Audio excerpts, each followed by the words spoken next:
আপনারা দেখছেন সোহান নিউজ 24 দক্ষিণ দিনাজপুর হতে অরুণব দত্তের রিপোর্ট। মূল্যবৃদ্ধি ও ঔষধের দাম বৃদ্ধির বিরুদ্ধে বালুরঘাটে এসইউসিআইয়ের আইন অমান্য কর্মসূচি। মূল্যবৃদ্ধি, ঔষধের দাম বৃদ্ধি, বেকারত্ব সহ একাধিক দাবিতে বৃহস্পতিবার রাজ্য জুড়ে আইন অমান্য কর্মসূচি পালন করল এসইউসিআই।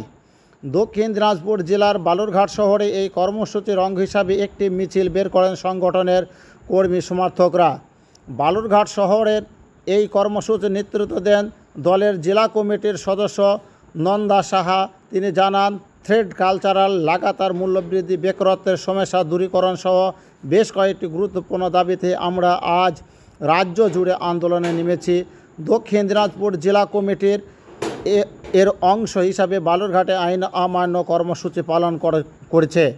এসইউসিআই নেতৃত্বে দাবি, কেন্দ্র রাজ্য সরকার জনস্বার্থ বিরোধী নীতি গ্রহণ করেছে, যার ফলে মানুষের চরম দুরবস্থার সম্মুখীন হচ্ছেন। সংগঠনের পক্ষ থেকে হুঁশিয়ারি দেওয়া হয়েছে, যদি দাবিগুলো না মানা হয় তাহলে আগামী দিনে বৃহত্তর আন্দোলনের পথে হাঁটবেন তারা।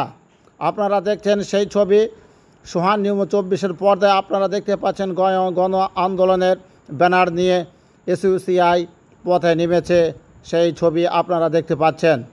আসুন এই বিষয়ে কেন আন্দোলন করছেন, কি বলছেন এসইউসিআইয়ের নেত্রী নন্দা সাহা, আপনারা শুনুন সোহান নিউজ 24-এর মাধ্যমে।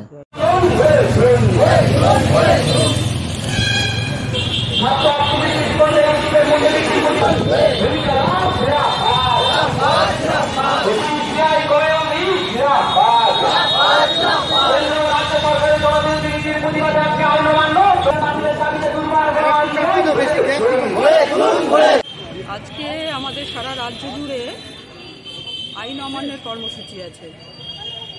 এটা হচ্ছে আমাদের ধারাবাহিক আন্দোলন যে চলছে। গত 21শে জানুয়ারি আমরা কলকাতায় মহামিছিল করে কলকাতাকে স্তব্ধ করে দিয়েছিলাম, এবং তারই ধারাবাহিকতায় আজকে এই অভয়ার ন্যায় বিচার, আকাশছোঁয়া মূল্যবৃদ্ধি, শিক্ষা, স্বাস্থ্য সহ সমাজের সমস্ত স্তরে দুর্নীতি, থ্রেড কালচার, বেকারি, এই যে ধর্ম নিয়ে রাজনীতি, সাম্প্রদায়িকতা নিয়ে রাজনীতি, এবং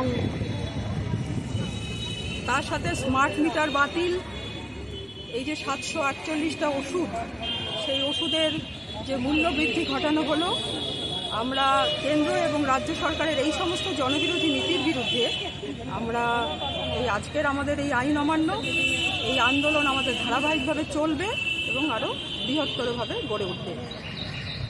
মান্যতা না পেলে এসইউসিআই কমিউনিস্ট দল লাগাতার আন্দোলন চালাবে, শুধু না, এবার আরও বৃহত্তরভাবে জঙ্গি আন্দোলনের দিকে যাবে। ঘটনা হয়েছে, সেটা দুঃখজনক। আসলে কি ব্যাপার বলুন তো, সবাই তো দায়টা তো তাদের, যারা এরকম করে ঢুকেছে সবাই তো তাই নয়। এটা আমরা যেটা বলবো সেটা হচ্ছে স্বচ্ছভাবে দেখা হোক, স্বচ্ছভাবে বিচার করে যারা সত্যিকারের চাকরি পাওয়ার প্রাপ্য তাদের চাকরি দেওয়া হোক, এভাবে সেটা দেখা হোক। মনে করছেন হ্যাঁ, রাজ্য তো জোর বেঁধে যাচ্ছে। এই যে অভয়া ন্যায় বিচার যে পেল না, অভয়া ন্যায় বিচার যে হলো না, সে তো কেন্দ্র রাজ্যের পুরো সেটিং আছে, না হলে এটা কি এরকম করে হয় নাকি? এবং শুধু তাই না, যখন কেন্দ্রীয় সরকারের কথা আসছে, রাজ্য সরকার সবই মেনে নিচ্ছে। এবার দেখুন, যখন শিক্ষানীতি 2020 চালু হচ্ছে, কেন্দ্রীয় সরকার চালু করলো, রাজ্য সরকার একেবারে হুবহু সেটা চালু করবার জন্য প্রস্তুত হয়ে যাচ্ছে, শিক্ষানীতি থেকে শুরু করে সমস্তই। তাহলে আমরা এদের মধ্যে দ্বন্দ্ব কোথায় দেখবো? দ্বন্দ্ব দেখতে পাচ্ছি না, পুরোটাই সেটিং। আমার নাম নন্দা সাহা।